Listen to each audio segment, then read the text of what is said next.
Okay,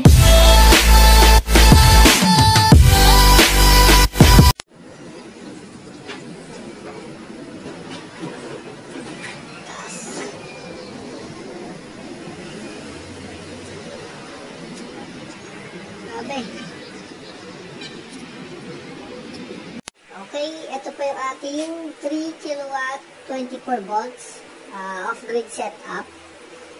Ito yung ating battery na 24 volts 280 AH yan. DIY lang natin. Tapos ito yung ating BMS with Wi-Fi. Yan. Yung load natin ngayon nasa 860 watts. Bukas yung aircon, yung ref, electric fan ilaw, yung TV, yan. Ngayon, hapon na ngayon, mga 3:30 na ng hapon. Ito yung harvest ng ating panel. Nasa 900 watts na lang. Bumagsak na sa, kasi kanina nasa 1.5 to 1.6 kilowatts pagkakatarikan yung araw. Okay, yung charging natin, solar to battery.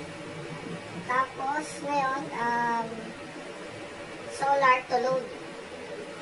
Mamaya, pag nawala na yung sikat ng araw, mawawala na tong solar panel, battery na lang to load.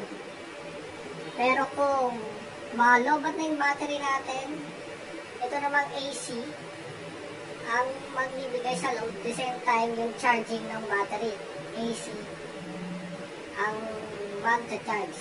Ayan. Dahil hybrid itong ating inverter.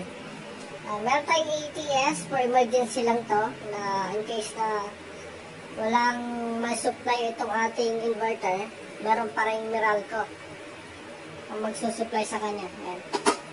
Ito yung ating mga breaker. Ito yung ating Meralco AC-in. Ito yung ating panel. Ito yung ating inverter. Smart breaker ng inverter natin. Tapos, smart breaker din ng AC-in natin or charging natin dito manggagaling. Tapos, meron din tayo itong watt meter. Tapos, smart breaker ng ating load. Lahat ng load natin dadaan dito sa smart breaker, 63 ampere. Tapos meron tayong mga breaker dito. Ito is yung sa ref natin, tsaka ito yung sa kitchen na breaker. Lahat yung breaker dadaan dito sa main breaker natin. Or smart breaker, 63 ampere. Ito yung breaker ng ating battery. Ayan.